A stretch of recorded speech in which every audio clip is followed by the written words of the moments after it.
Okay, here we are. Welcome to Flipping Dirt and Flowers. Tonight we're going to have some venison strip steaks. Jay tells me that they're from the rear rump of the deer. Jay's an avid hunter, and I don't eat meat, but he does, and everyone else around us does, and so it is left up to me to figure out how to cook this stuff. We hear all the time that venison is tough, it's not good, people don't like it. The thing is, if you cook it right, it is not tough, and it has good flavor if you're a meat eater. So I took out the venison yesterday, let it thaw, and I'm going to season it up for us, and we're going to let this season all evening, and then I'm just going to cook it fast tonight and serve it up with some potatoes, and that's going to be it, because that is a lot of meat. A little bit of garlic salt. Grow your own garlic, make your own garlic salt. It's a great thing. I liberally salt the venison, just so you know. This is my own onion salt, but just so you know, there's way more onion in here than there is salt, so don't get all worried when you see me putting all this salt on here. This is mostly onion and a little bit of salt. Some pepper flakes.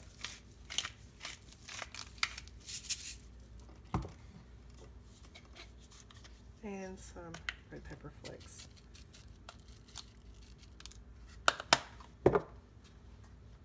And let's put a little bit of oil. Actually, before I do that, I'm going to take it off the paper. Transfer it.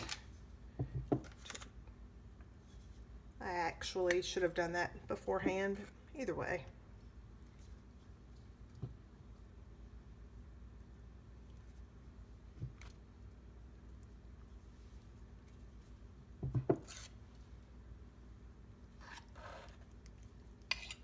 And these little pieces here left behind, guess what?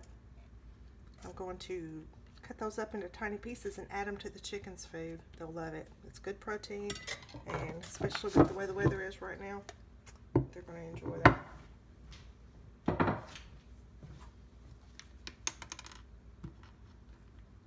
Dousing it down with oil. I'm using olive oil. I'm out of avocado oil. Either way, though, whatever you want to use. Venison is a very high protein. It does not have much fat at all, so I douse it down really well in oil when I'm marinating it. I'll kind of get in there.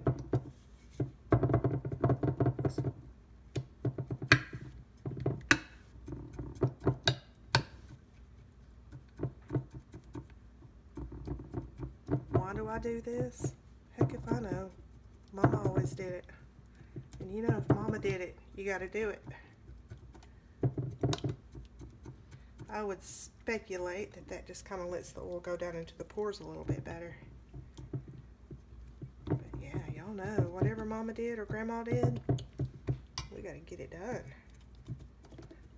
Alright, that's pretty much it. Gonna wrap it up, set it in the refrigerator for about 4 hours, and then we're going to cook it this afternoon.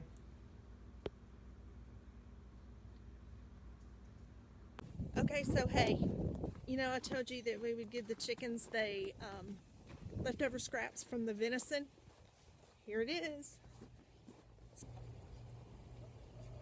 Okay, I'm just going to put it in the bowl. It's just so cold, and it is really cold out here. Okay, I left that out there for them. We'll see what happens. Okay, so this morning we talked about marinating the venison, and we did that with olive oil, some garlic salt, and some onion salt, and covered it up and put it in the refrigerator for about 4 hours. And so now I've brought it back out, brought it back up to room temperature. It's still a little bit cool, but So Jay's hungry, so we're gonna cook it up. We got some other things on the stove top that I've cooked up to go with it. So let's just unwrap it and fry it up. Show you how to do it. I turned my stove top on beforehand to just kind of preheat it. But now I'm gonna bring up the heat, and I'm probably gonna have to take the heat back down after it starts, but I'm gonna bring it up to get my skillet really nice and hot, and then go ahead and put my oil in. You can kind of tell when your olive oil or any kind of oil as far as that goes. Turn those peas off. I'm gonna bring that oil up to heat. It's gonna be pretty hot when we put the venison in.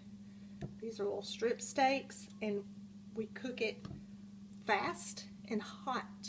That's what keeps your meat from getting tough. So you can kind of see the breaking in the oil. We'll cut it back just a tiny bit. And then the meat's going to cool it down too. But you're going to hear it sizzle.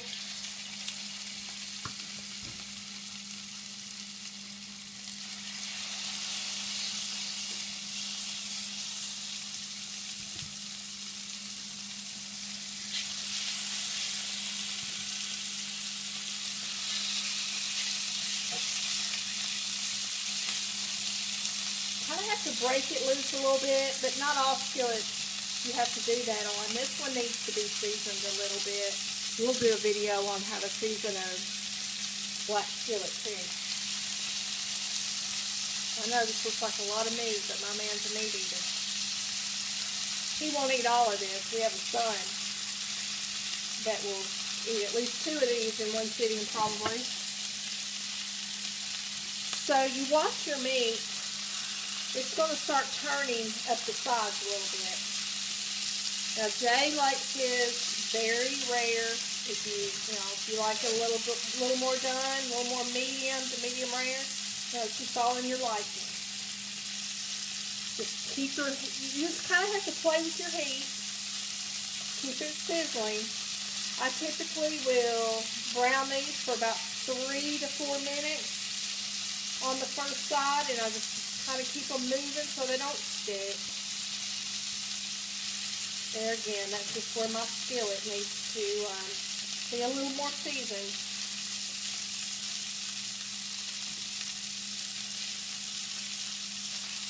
And you're watching the sides. The sides of your steaks are browning up.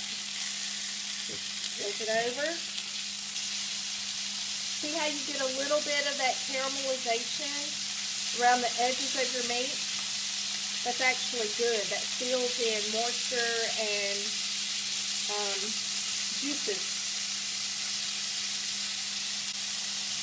Some of these, like this one's going to stay in just a little bit longer. This one's going to stay in a little bit longer. But this one I'm going to bring out because when we process our own venison, so our cuts may not be exact like a store butcher. So you just kind of have to use your judgment. I think we're about ready. Looks like these juices are getting good. That one actually may even be a little bit overcooked for Jay. So let me go ahead and take these out. I try not to stab them when I'm taking them out. That one I'm going to let sit there just another minute. Pretty sure that one's ready.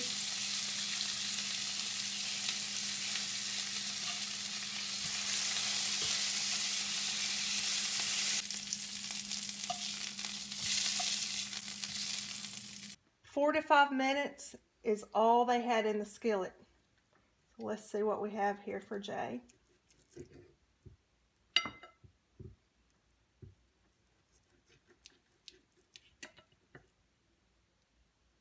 Perfect. Hey, if you liked the video, give us a thumbs up. Also, subscribe by hitting the subscribe button. Thanks for watching.